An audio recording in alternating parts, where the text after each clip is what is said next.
இனி பிரத்யேக செய்திகள் உங்கள் விரல் நுனியில். இந்தியாவின் சமூக ஊடக தளம் அரட்டையில் தினமலர் சேனலை பின்தொடருங்கள். நகராட்சி நிர்வாகத்துறை பணி நியமனங்களில் நடைபெற்றுள்ள 888 கோடி ரூபாய் ஊழல் தொடர்பாக சிபிஐ விசாரணை வேண்டுமென பாமக தலைவர் அன்புமணி கூறினார். தமிழக அரசின் நகராட்சி நிர்வாகம் மற்றும் குடிநீர் வழங்கல் துறைக்கு 2538 அதிகாரிகள் மற்றும் பொறியாளர்களை நியமிப்பதற்கான தேர்வில் பெருமளவில் முறைகேடுகள் நடந்துள்ளது. ஒவ்வொரு பணிக்கும் 35 லட்சம் ரூபாய் வரை லஞ்சம் பெறப்பட்டிருப்பதற்கான ஆதாரங்கள் சிக்கியுள்ளதாக அமலாக்கத்துறை தெரிவித்துள்ளது.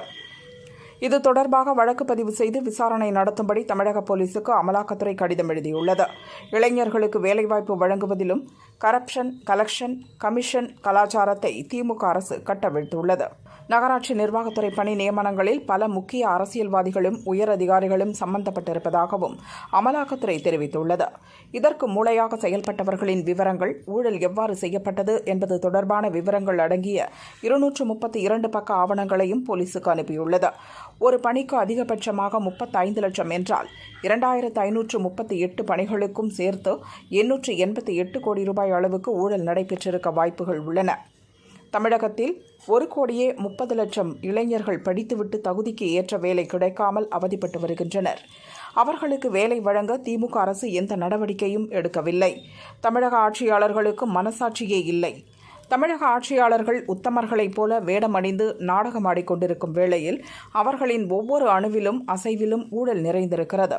கடந்த 4.5 ஆண்டுகளில் ஊழல்களை தவிர அவர்கள் வேறு எதையும் செய்யவில்லை. மணல் கொள்ளை, மது விற்பனை, மின்சார கொள்முதல், கட்டுமான அனுமதி, பேருந்து கொள்முதல் என எங்கும் எதிலும் ஊழல்கள்தான் நிரம்பியிருக்கின்றன.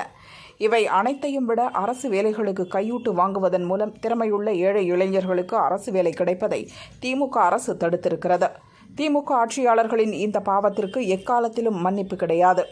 அரசு பணி ஊழல்கள் தொடர்பாக அமலாக்கத்துறை அனுப்பியுள்ள ஆதாரங்களின் அடிப்படையில் தமிழக போலீஸ் உடனடியாக வழக்கு பதிவு செய்ய வேண்டும். இதில் சம்பந்தப்பட்டவர்களை கைது செய்ய வேண்டும். இந்த வழக்கை தமிழக போலீஸ் விசாரித்தால் நியாயம் கிடைக்காது. முதல் தகவல் அறிக்கை பதிவு செய்த பின் தமிழகத்தை அதிர வைக்கும் இந்த பணி நியமன ஊழல் வழக்கை சிபிஐ விசாரணைக்கு அரசு மாற்ற வேண்டுமென அன்புமணி கூறியுள்ளார்.